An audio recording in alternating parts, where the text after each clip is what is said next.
Julian Blackwood had built his empire on precision and control. Every decision, every calculated risk, every strategic move had been orchestrated with the kind of ruthless efficiency that had made him one of the youngest tech billionaires in the country. At 34, he commanded boardrooms filled with executives twice his age, navigated hostile takeovers with ice-cold determination, and had never encountered a problem that couldn't be solved with the right combination of money, influence, and sheer willpower. The Aspen Ridge Resort represented everything Julian valued: exclusivity, excellence, and the kind of isolation that allowed him to think without interruption. He had booked the penthouse suite for a week, ostensibly to review the final details of his company's acquisition of a promising artificial intelligence startup. In reality, he needed space to breathe away from the suffocating demands of his Manhattan headquarters. The resort's lobby exuded understated luxury, with its soaring stone fireplace, handcrafted wooden beams, and floor-to-ceiling windows that offered breathtaking views of snow-capped mountains. Julian stood near the concierge desk, reviewing documents on his tablet while waiting for his assistant to confirm the arrival of the AI company's executives. The soft murmur of conversation and the gentle crackling of the fireplace created a peaceful backdrop that he rarely experienced in his high-pressure world. He was completely absorbed in reviewing financial projections when a familiar laugh drifted across the lobby. Julian's head snapped up, his tablet nearly slipping from his grasp as his eyes searched the room. There, standing near the registration counter with her back to him, was a woman whose silhouette he would recognize anywhere. Her long auburn hair cascaded over her shoulders in gentle waves, and she wore a cream-colored sweater that hugged her figure in a way that brought back memories he had spent 3 years trying to forget. Natasha Rivera, his ex-wife. Julian's chest tightened as conflicting emotions surged through him. They had divorced 3 years ago, and their separation had been swift and decisive. No drawn-out court battles, no public spectacle, just the quiet dissolution of a marriage that had crumbled under the weight of his ambition and her growing resentment of his absence. He had convinced himself that cutting ties completely was the kindest thing for both of them. But what froze him in place wasn't just seeing Natasha again. It was the small child she held in her arms. A little girl, no more than 2 years old, with dark curls that caught the lobby's warm lighting and a cherubic face that was turned away from him. The child clung to Natasha with the natural ease of a daughter seeking comfort from her mother, her tiny fingers clutching at the soft fabric of Natasha's sweater. Julian's mind raced as he tried to process what he was seeing. Natasha had a child. When had that happened? With whom? The questions tumbled through his thoughts as he stood frozen, watching the scene unfold before him. Then the little girl turned her head. Julian felt the world shift beneath his feet. Even from across the lobby, there was no mistaking those eyes. They were his eyes, the same unusual shade of deep green that he saw every morning in the mirror. The same eyes that his mother had always said made him look like he was seeing straight through to people's souls. The child's facial structure, the shape of her nose, the determined set of her jaw, all bore an unmistakable resemblance to his own features. Julian's tablet clattered to the marble floor, the sound echoing through the lobby and drawing curious glances from other guests. Barely noticed, his heart hammered against his ribs as the impossible truth crashed over him like a tidal wave. This was his daughter, his child, and he had known nothing about her existence. Natasha must have heard the sound because she turned around, her face immediately paling when she saw him standing there. For a moment, neither of them moved. The busy lobby seemed to fade into the background as they stared at each other across the space that separated them.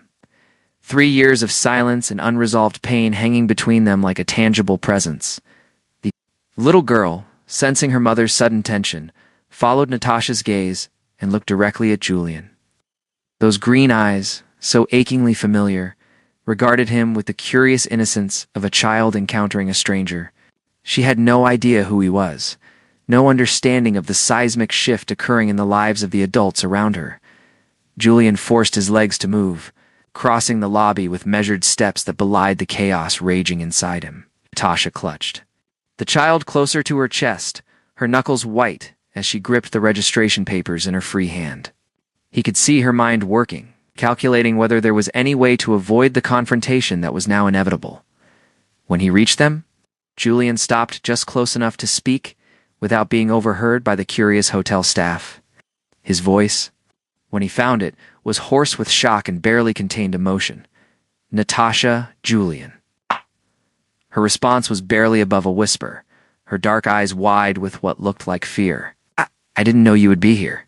His gaze shifted to the child in her arms, taking in every detail of the small face that so clearly reflected his own genetics. "How old is she?" Natasha's throat worked as she swallowed hard. 2 years and 4 months. The math was simple and devastating. 2 years and 4 months ago, he and Natasha had still been married, though their relationship had been hanging by a thread. They had been trying to work through their problems, attending counseling sessions that always seemed to end with him checking his phone and her staring at him with growing disappointment. "What's her name?" The question came out rougher than he intended. "Emma." Natasha's voice was steadier now, though Julian could see the pulse racing at her throat. "Emma Rose Rivera." Rivera. His own daughter carried only her mother's name, with no acknowledgement of his existence in her identity. The realization hit him like a physical blow. Emma had grown bored with the adult conversation and was squirming in her mother's arms, reaching toward a decorative flower arrangement on a nearby table. Her movements were graceful and determined, showing a personality that was already asserting itself despite her young age. "We need to talk," Julian said, his business instincts finally overriding his emotional shock. "Privately." Natasha glanced around the busy lobby, then down at Emma, who was beginning to fuss with the restlessness of a toddler who had been confined along. "I need to get her settled in our room first. She's tired from traveling." "Which room?" Question was automatic, his need for information taking precedence over social niceties. "Julian, please." Natasha's voice carried a note of pleading. "Let me get her comfortable, and then we can talk. I promise." Looking for our face. Looking for signs of deception or evasion, but found only exhaustion and genuine concern for the child. His child. The thought still felt surreal, like something happening to someone else. "1 hour," he said finally. "Meet me in the Alpine Lounge." "And Natasha?" He waited until her eyes met his. "This conversation is 3 years overdue." She nodded, her expression resigned. "I know." Julian watched as she completed her check-in and disappeared into the elevator with Emma, the little girl's curious green eyes peering at him over her mother's shoulder until the doors closed. Only then did he remember to breathe. He bent to retrieve his fallen tablet, his hands shaking slightly as he straightened. The device's screen was cracked, a spider web of fractured glass that seemed to mirror the sudden fracturing of everything. He thought he knew about his life. The acquisition meeting. The carefully planned schedule. The strategic business decisions that had seemed so important an hour ago. All of it felt meaningless now. He had a daughter, 2-year-old daughter who didn't know him, who had been living and growing and learning to walk and talk without any awareness that her father existed. Julian made his way to the Alpine Lounge, a quiet bar area with leather seating and panoramic mountain views. He ordered a scotch, though his hands were still unsteady enough that he worried about his ability to hold the glass. The alcohol burned his throat, but it did nothing to calm the storm of emotions raging through him. Questions multiplied in his mind like a virus. Why hadn't Natasha told him about the pregnancy? Had she been afraid of his reaction? Had she thought he would try to control the situation to turn their child into another asset to be managed and optimized? The accusations he might have thrown at anyone else stuck in his throat because, deep down, he wasn't entirely sure they would be unfair. He had been working 18-hour days during the final months of their marriage, flying between New York, San Francisco, and Tokyo as he expanded Blackwood Industries into new markets. He had missed dinners, anniversaries, and countless small moments that Natasha had tried to share with him, and she had asked him to slow down, to prioritize their relationship. He had dismissed her concerns as temporary obstacles to overcome. Rather than fundamental problems to address, had she tried to tell him about the pregnancy? Had there been signs he had missed in his relentless focus on business success? The possibility that he had been so absent, so consumed with his ambitions? That he had missed the most important news of his life made him feel physically sick. Julian checked his watch obsessively as the hour passed, each minute feeling like an eternity. When Natasha finally appeared in the lounge doorway, He could see that she had changed clothes and pulled her hair back into a simple ponytail. She looked younger somehow, more like the woman he had fallen in love with 7 years ago. Before their marriage had become a casualty of his single-minded pursuit of success, she sat across from him in the leather chair, maintaining a careful distance. That spoke volumes about her emotional state. Her hands were folded in her lap, but Julian could see the tension in her shoulders, the way she held herself, as if prepared to flee at any moment. "She's beautiful," he said, because it was true, and because he needed to start somewhere. Natasha's expression softened slightly. "She is. She's also stubborn, curious, and has more energy than any human being should possess. She looks like me." It wasn't really a question. "Yes, she does." Natasha's voice was quiet but steady. "Everyone who meets her says so." Julian leaned forward, his elbows resting on his knees. "Duh! Why didn't you tell me?" "Da-da-da-da." The question hung between them, carrying the weight of 3 years of separation and all the what-ifs that came with it. "Da-da-da-da-da." Natasha was quiet for a long moment, her gaze fixed on her hands as she seemed to gather her thoughts.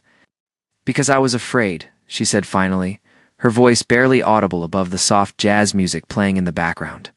"Afraid of what you would do, how you would react, afraid that you would see her as another problem to solve, another element of your life to control and optimize." The words stung because they contained enough truth to cut deep. Julian had approached their marriage with the same systematic thinking that had made him successful in business. Treating problems as variables to be adjusted rather than emotions to be understood. "You should have given me the chance to prove you wrong," Natasha looked up at him then, her dark eyes filled with a sadness that seemed to have aged her beyond her 29 years. "Should I have? Julian, in the last 6 months of our marriage, you missed 3 dinners for every one you made. You canceled our anniversary trip for a board meeting. You answered business calls during our counseling sessions." Each accusation was accurate, and Julian felt them accumulate like physical blows. He had been building an empire, but in the process he had lost sight of what really mattered. "I was trying to build something for us," he said, though the defense sounded weak even to his own ears. "You were building something for you," Natasha corrected gently. "I was just supposed to be there when you had time for me." The truth of her words settled between them like a stone dropped into still water, sending ripples of recognition through Julian's carefully constructed justifications. He had loved her, he was certain of that, but he had loved his ambitions more. And now those ambitions felt hollow in comparison to the reality of having a daughter he had never held, never sung to sleep, never watched take her first steps. "What happens now?" he asked, his voice rough with emotion he rarely allowed himself to feel. Natasha studied his face for a long moment, as if searching for something she wasn't sure she would find. "I don't know," she admitted. "I never expected to see you again, let alone like this." Julian thought about Emma's green eyes so much like his own, and the way she had clung to her mother with complete trust. He thought about all the moments he had already missed, and all the moments that stretched ahead of them, uncertain and uncharted. For the first time in his adult life, Julian Blackwood faced a situation that couldn't be resolved with money, influence, or strategic planning. This required something much more difficult and infinitely more valuable: the willingness to be vulnerable, to admit his failures and to fight for something that truly mattered. "I want to know her," he said finally, the words carrying more weight than any business deal he had ever negotiated. "I want to be her father." Da-da-da-da. Natasha's eyes filled with tears. She quickly blinked away. "It's not that simple, Julian. She doesn't know you. She has a whole life, routines, people she trusts. You can't just walk in and expect everything to change overnight." "Then tell me how," he said, his voice carrying a desperation he had never allowed himself to feel in a boardroom. "Tell me how to be what she needs." For the first time since their conversation began, Natasha smiled, though it was tinged with sadness. "That's the first time I've ever heard you ask for instructions instead of giving them." Julian felt something shift inside him, a recognition that this moment was about more than just learning he had a daughter. It was about confronting the man he had become and deciding who he wanted to be moving forward. Outside the lounge windows, snow began to fall gently on the mountain peaks, each flake catching the fading afternoon light. Inside, 2 people who had once loved each other sat in the wreckage of their past, tentatively beginning to imagine a future neither of them had planned for. The conversation was far from over, and the path ahead remained unclear. But for Julian Blackwood, a man who had spent his life believing that success could be measured in stock prices and market share, the most important journey of his life, was just beginning. The silence stretched between them like a bridge neither was certain they wanted to cross. Julian watched Natasha's face, searching for any sign of the woman he had once known so well. The woman who used to laugh at his terrible jokes and fall asleep reading in their king-sized bed while he worked late into the night. That woman seemed like a stranger now, hardened by years of single motherhood and the weight of secrets. She has your stubbornness too, Natasha said quietly, breaking the tension. Yesterday, she refused to wear anything but her red dress to breakfast.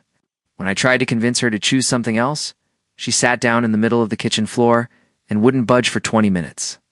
Despite everything, Julian found himself smiling. Sounds familiar? My mother used to tell stories about me doing the exact same thing, I remember, Natasha said, and for a moment her expression softened. You told me about the time you refused to wear anything but your superhero costume to your grandfather's funeral? The shared memory hung between them, a reminder of the intimacy they had once shared. Julian remembered telling her that story during their second date.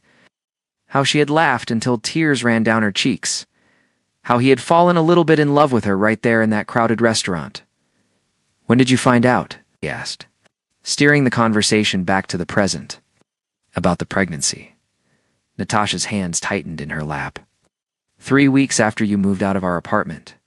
I had been feeling sick for days, but I thought it was just stress from everything that was happening between us. When the doctor told me, I sat in my car in the parking lot for an hour, trying to figure out what to do. Julian felt his chest constrict. 3 weeks after he had moved out, when they were already sleeping in separate bedrooms and communicating through lawyers about the divorce proceedings. By then, their marriage had felt like a business partnership gone wrong. All harsh words and wounded feelings. You could have called me, he said, though even as he spoke the words, he wasn't sure they were true. Would he have answered? Would he have seen her call as another complication in an already complicated situation? Could I? Natasha's voice carried an edge of old hurt. Julian, in the month before you moved out, I tried to talk to you about us, about what we were becoming. Every time I brought up our relationship, you told me you were too busy, that we would deal with it later. How was I supposed to tell you about a baby when you couldn't even find time to discuss our marriage? The accusation hit home because it was absolutely true. Julian remembered those conversations, remembered dismissing her concerns as temporary obstacles, would resolve themselves once he closed the Henderson deal or secured the Johnson account. He had been so focused on building his empire that he had missed the fact that his foundation was crumbling. I was afraid you would think I was trying to trap you, Natasha continued, her voice growing stronger, that I had gotten pregnant on purpose to save our marriage.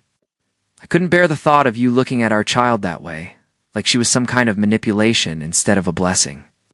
Julian closed his eyes, remembering the man he had been 3 years ago. Ruthlessly focused, emotionally unavailable, quick to see ulterior motives in everything. Would he have thought that? The possibility made him feel sick, so you decided to raise her alone. I decided to protect her, Natasha corrected firmly. From a father who saw everything in his life as either an asset or a liability. From growing up feeling like she was an obligation instead of a joy. The words stung, but Julian forced himself to really hear them instead of defending against them. In the 3 years since their divorce, he had told himself that their separation was mutual, that they had simply grown apart. He had never allowed himself to examine his own role in the destruction of their marriage. Tell me about her, he said quietly. Tell me about Emma. Natasha's expression immediately changed, the defensive walls coming down as love transformed her features. She's incredible, Julian. She started walking at 10 months, and by her first birthday she was climbing everything in sight. She has this laugh that fills up entire rooms and she notices everything. Last week we were at the park, and she spent 20 minutes watching ants carry crumbs across the sidewalk. Asking me questions about where they lived and what they were thinking, Julian found himself leaning forward, hungry for every detail. What else? She loves books, especially the ones with pictures of animals. She can't read yet, but she memorizes the stories after I read them to her a few times. And then she reads them to her stuffed animals. She has this serious little voice when she does it, like she's conducting important business. The image made Julian's chest tight with longing. He could picture it perfectly, a miniature version of himself taking charge of an audience of toys. With the same determination he brought to board meetings. "She asks about you sometimes," Natasha said softly. "Not specifically, but she sees other children with their fathers at the playground or in stores, and she wants to know why some families have daddies and others don't. I've been telling her that families come in different shapes, but she's getting older, and the questions are getting harder to answer." Julian felt the weight of all the moments he had missed settling on his shoulders like a heavy coat. First steps, first words, first birthdays, first everything. "What do you tell her when she asks about her father?" "The truth," Natasha said simply. "That he exists, that he's a good person who cares about people, but that he lives far away and we don't see him very often. I never wanted her to think she wasn't wanted, or that there was something wrong with her." The generosity in her words made Julian's throat tight. Even after everything that had happened between them, Natasha had protected his image and their daughter's mind. She could have painted him as the villain, could have made Emma resent a father she had never met. But instead, she had left the door open for a relationship that might never have happened. "Why are you here?" he asked. "At this resort? I mean, this can't be a coincidence." Natasha was quiet for a long moment, her gaze drifting to the window where snow continued to fall in lazy spirals. "Because Emma has been asking more questions lately, and I realized I couldn't keep avoiding the subject forever. I thought maybe if I brought her somewhere beautiful, somewhere peaceful, I could figure out how to tell her more about you. How to explain why her father wasn't part of her life without making either of you seem like the bad guy. And then showed up, and then you showed up?" She agreed with a rueful smile. "The universe has a sense of humor, I guess." Julian set down his scotch, the amber liquid forgotten as he processed everything Natasha had told him. His daughter, his Emma, was upstairs right now. She's probably taking a nap or playing with toys, completely unaware that her world was about to change forever. The thought terrified and exhilarated him in equal measure. "I want to meet her properly," he said, "not as a stranger in a lobby, but as her father, if you'll let me." Natasha studied his face for a long moment, and Julian could see her weighing his words against her memories of who he used to be. "This isn't a business deal, Julian. You can't negotiate your way into being a father. She's not going to trust you just because you share DNA. Building a relationship with her will take time, patience, and consistency. Things that were never your strong suits."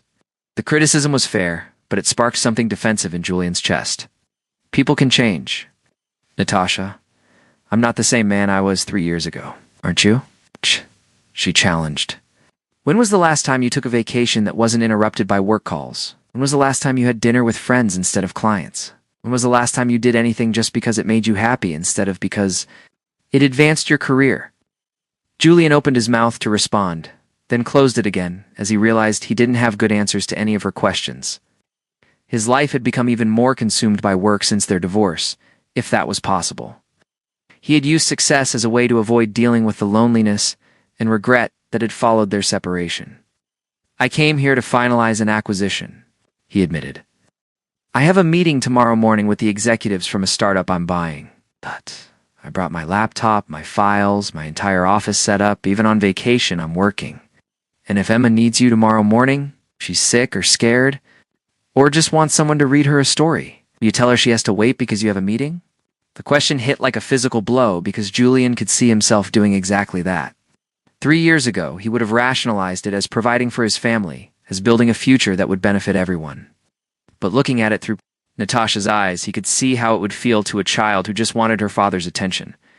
"I don't know how to be a father," he said quietly, the admission costing him more than any business failure ever had.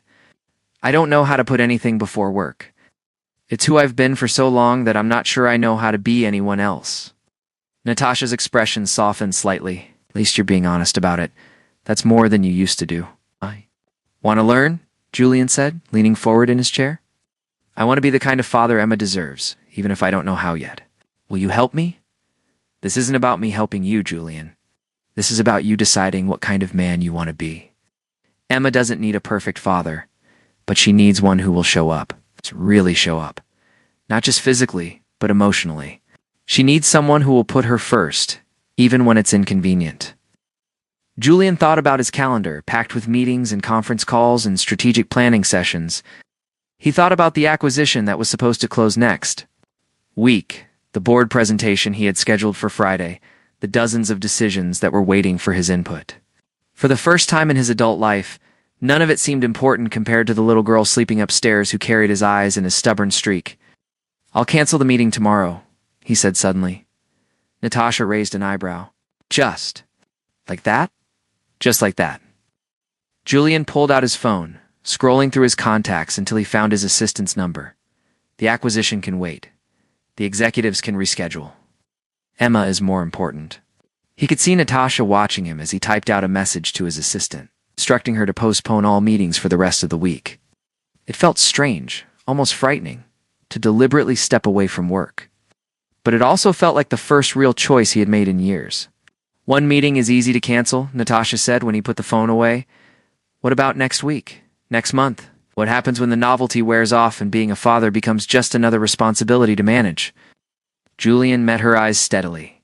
"Then I guess you'll find out what kind of man I really am. But I'm asking you to give me the chance to find out too. I know I don't deserve it, and I know I haven't earned the right to be in Emma's life, but I'm asking anyway." Natasha was quiet. For a long time, her gaze moving between Julian's face and the snow falling outside the window. When she finally spoke, her voice was barely above a whisper. "She takes a bath every night at 7 o'clock. She has this little yellow duck that she talks to while she plays in the water.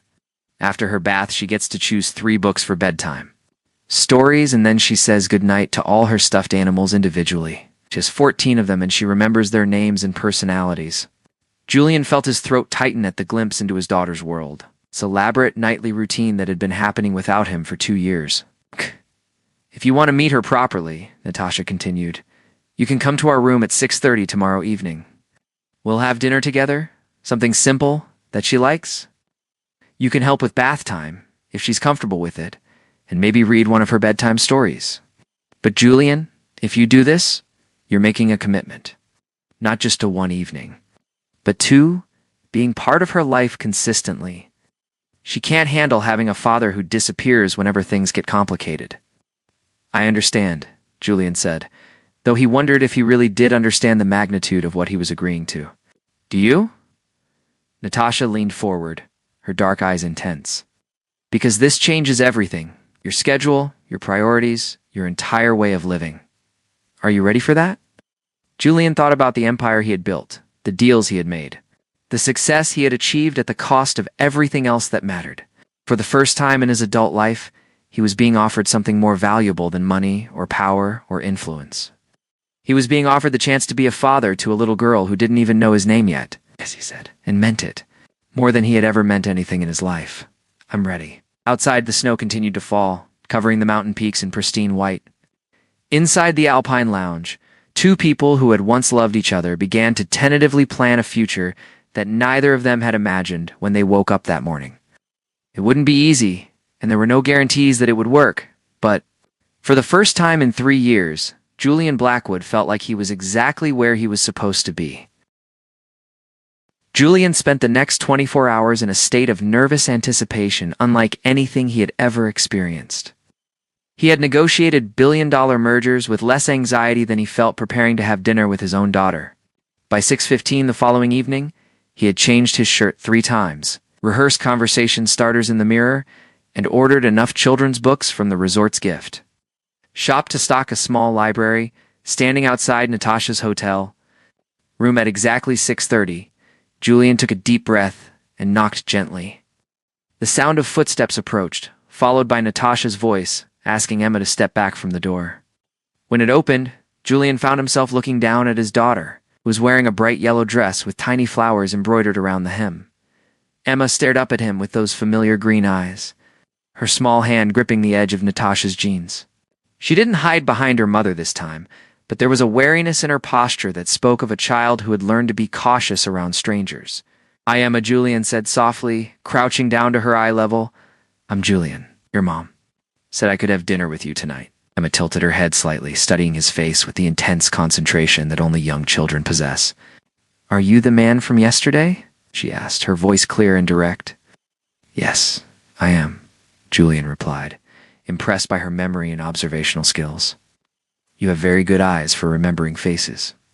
A small smile tugged at the corner of Emma's. Mommy says, I notice everything. She says I'm like a detective. That's a very good thing to be, Julian agreed, glancing up at Natasha, who was watching their interaction with careful attention. Detectives are very smart and very important. Emma considered this for a moment, then stepped back to allow him into the room. It was a family suite, decorated in warm earth tones, with a separate sitting area where toys were scattered across a soft rug. Julian could see evidence of their temporary life everywhere. Emma's clothes folded neatly on a chair. Picture books stacked on the coffee table, a collection of stuffed animals arranged on the sofa like a furry audience waiting for a performance. Brought you something, Julian said, pulling a small gift bag from behind his back. But only if your mom says it's okay. Emma's eyes lit up with the universal excitement of childhood when presented with an unexpected present. She looked quickly to Natasha, who nodded with a smile that seemed genuinely pleased by Julian's thoughtfulness in asking permission first. Inside, the bag was a small wooden puzzle featuring farm animals. Each piece carefully crafted and painted in bright, cheerful colors. Emma's face transformed with delight as she examined each piece, running her small fingers over the smooth wood. It's beautiful, she said solemnly, the gravity in her voice making Julian's chest tight with affection. Thank you. To work on it together after dinner? Julian asked. Emma nodded enthusiastically, then carefully placed the puzzle back in its bag and set it aside. The gesture spoke of a child who had been taught to take care of her belongings. But Julian felt a surge of gratitude toward Natasha for raising their daughter with such thoughtfulness. Dinner was a simple affair of grilled cheese, sandwiches, and tomato soup, Emma's favorite, according to Natasha. Julian found himself fascinated by the routine of it all. The way Natasha cut Emma's sandwich into perfect triangles. How Emma insisted on stirring her own soup, even though it resulted in small splashes on the table, and the constant stream of chatter that flowed from their daughter about everything from the birds she had seen outside their window to her theories about why soup was better than cereal. Do you have a favorite food? Emma asked Julian during a brief pause in her monologue about the relative merits of different sandwich shapes. I think I like pasta, Julian said, realizing as he spoke that he couldn't remember the last time he had actually thought about food as anything other than fuel. Most of his meals were eaten at his desk or during business meetings. What kind of pasta? Emma pressed, clearly taking the question very seriously. Julian found himself smiling at her intensity. The kind with cheese sauce, I think. What about you? I like the kind that looks like bow ties, Emma announced, because they're fancy, and they hold the cheese really good. That's an excellent point, Julian agreed. Bow ties are definitely fancy. Emma beamed at his validation, and Julian felt something shift inside his chest. This was what he had been missing, he realized. It's not just the milestones and the big moments, but these tiny, perfect interactions where his daughter shared her thoughts about pasta shapes and looked at him like his opinion mattered. After dinner, they moved to the sitting area where Emma carefully unpacked her new puzzle. Julian watched as she methodically examined each piece, turning them over in her small hands and making soft humming sounds as she worked. Her concentration was absolute, her little tongue poking out slightly as she focused on fitting a wooden cow into its proper place. She gets that from you, Natasha said quietly, settling onto the sofa beside them. That complete focus when she's working on something she cares about. Julian glanced at Emma, then back at Natasha. Is that a good thing or a bad thing? A good thing when she's solving puzzles, Natasha replied with a smile. Less good when she's determined to wear her bathing suit to the grocery store in January. They worked on the puzzle together, Julian marveling at Emma's patience and logical thinking as she tested different combinations. When she successfully placed a particularly challenging piece, she would look up at him with such pride that Julian felt his heart might burst. You're very good at this, he told her, as she completed the farm's red barn. I practice a lot, Emma said seriously. Mommy says practice makes you better at things. Do you practice things? The question caught Julian off guard. Did he practice things? He worked constantly, but that felt different somehow from the kind of deliberate, joyful practice Emma was describing. I should practice more, he said honestly. Maybe you could. Teach me how. Emma considered this with the gravity of a philosopher contemplating the meaning of life. Okay, she said finally, but you have to be patient. Sometimes puzzles are tricky. I'll try to be patient, Julian promised, and meant it. As 7 o'clock approached, Natasha announced that it was time for Emma's bath. Julian expected to be dismissed, but Emma surprised him by asking if he wanted to see her yellow duck. "Only if that's okay with your mom," Julian said, looking to Natasha for guidance. "You can sit outside the bathroom and talk to her while she plays," Natasha said. "She loves an audience for her duck conversations." Julian found himself sitting on the carpet outside the bathroom door, listening to Emma's elaborate stories about her duck's adventures at sea. She'd given the toy an entire personality and backstory, complete with a family of other bath toys and a complicated social structure that would have impressed corporate executives. "Mr. Duck says he wants to meet you," Emma called from the bathtub. "But he's shy around new people." "I understand," Julian called back. "I'm a little shy around new people, too." "Really?" Emma's voice carried a note of surprise. "But you're a grown-up. Grown-ups aren't supposed to be shy." "Sometimes they are," Julian said gently. "Sometimes meeting new people is scary, even for grown-ups." There was a thoughtful silence from the bathroom, broken only by the gentle splashing of water. "Are you scared to meet me?" Emma asked finally, her voice smaller than before. Julian felt his throat tighten. "A little bit," he admitted. "Because meeting you is very important to me, and I want you to like me." "I do like you," Emma said simply, as if it was the most obvious thing in the world. "You're nice, and you helped me with my puzzle, and you brought me a present, and you have the same eyes as me." Julian closed his eyes, overwhelmed by the generous heart of this little girl who was so quick to offer acceptance and affection. "Thank you, Emma. I like you too, very much." When bath time was finished and Emma was dressed in her pajamas, they settled on her bed for story time. She had chosen 3 books from her collection, explaining the plot of each one to Julian before. Natasha began reading. Julian listened intently, asking questions that made Emma giggle and elaborate on details that seemed important to her understanding of the stories. As Natasha read the final book, Julian watched Emma's eyelids grow heavy. She was curled up between them, her head resting against Julian's arm, with the natural trust that children possess when they feel safe. The weight of her small body against his side felt like the most precious thing he had ever held.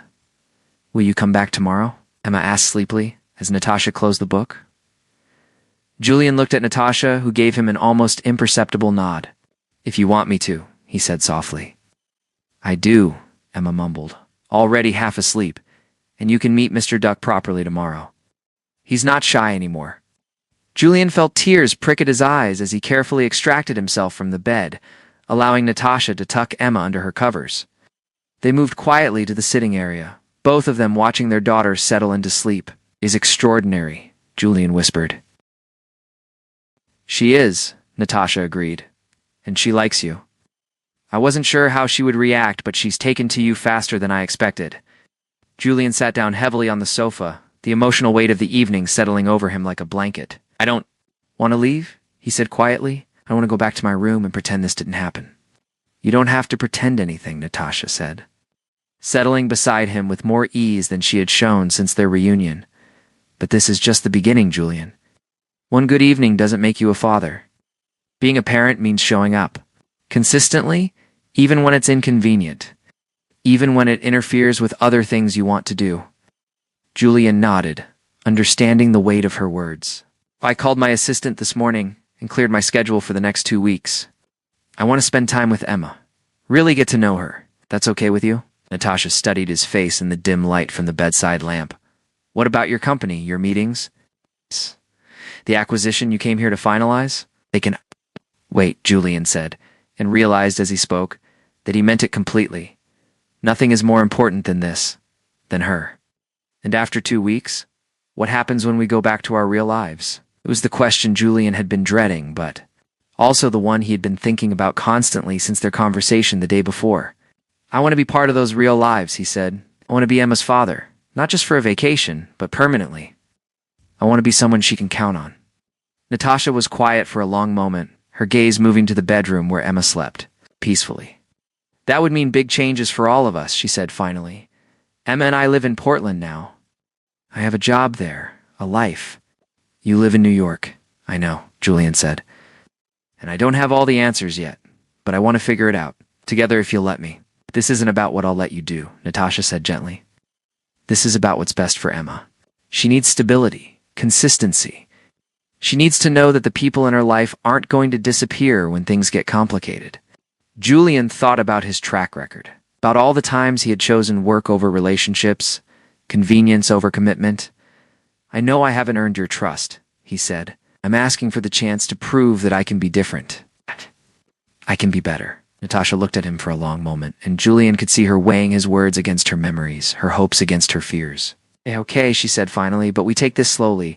We figure out what this looks like day by day, not all at once. And if at any point Emma seems confused or upset by the changes, we reassess. Julian felt relief flood through him so powerfully that he almost couldn't speak. Thank you, he managed. Won't let you down, either of you. Don't make promises you're not sure you can keep, Natasha warned.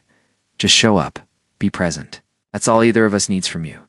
As Julian prepared to leave for his own room, he paused at the door to look back at the peaceful scene. Natasha was tidying up Emma's toys, moving with the efficient grace of a mother who had managed bedtime routines alone for 2 years. In the bedroom, Emma slept with the complete abandon of childhood, surrounded by stuffed animals and the security of knowing she was loved. For the first time in 3 years, Julian Blackwood went to sleep thinking about something other than profit, margins, and strategic planning.